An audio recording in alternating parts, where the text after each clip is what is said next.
DJ કોમ્પિટિશનનો તાંડવ દાહોદ પંચમહાલમાં યુવાનો બરબાદીની કિનારે તાત્કાલિક પ્રતિબંધ જરૂરી તાત્કાલિક જાહેર ખબર દાહોદ અને પંચમહાલ જિલ્લામાં ચાલી રહેલા ડીજે કોમ્પિટિશન હવે માત્ર મનોરંજન નથી રહ્યા પરંતુ યુવાનોના ભવિષ્ય માટે ગંભીર ખતરો બની ગયો છે।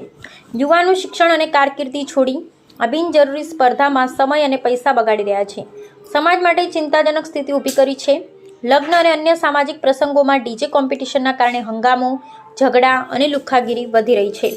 લાકડીઓ સાથે ઉગ્ર નૃત્ય અને તોડફોડ જેવી ઘટનાઓ હવે સામાન્ય બની ગઈ છે, જે સમાજની શાંતિને ખતરામાં મૂકે છે।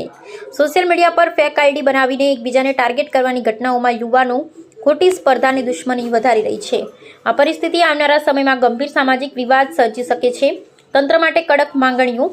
દાહોદ અને પંચમહાલ જિલ્લામાં ચાલતા તમામ ડીજે કોમ્પિટિશન પર તાત્કાલિક પ્રતિબંધ મૂકવામાં આવે। નિયમ ભંગ કરનારા આયોજકો અને ડીજે માલિકો સામે કડક કાર્યવાહી કરવામાં આવે। લગ્ન અને જાહેર પ્રસંગોમાં ડીજે માટે સ્પષ્ટ નિયમો અને સમય મર્યાદા લાગુ કરવામાં આવે। લુખ્ખા તત્વો અને ગેરકાયદેસર પ્રવૃત્તિઓ સામે પોલીસ દ્વારા કડક એક્શન લેવામાં આવે। અંતિમ ચેતવણી: જો તંત્ર દ્વારા તાત્કાલિક કડક પગલાં લેવામાં નહીં આવે તો પરિસ્થિતિ વધુ ગંભીર બની શકે છે અને સમાજમાં અશાંતિ ફેલાઈ શકે છે। કોમ્પિટિશન બંધ કરો, યુવાનોને સાચી દિશા આપો। અહેવાલ: દિનેશભાઈ પટેલ, સત્ય અવાજ, જનતાનો વિશ્વાસ, પબ્લિક ઇન્ડિયા ન્યૂઝ, જશુભાઈ ગણાવા અને અમે સત્યની સાથે।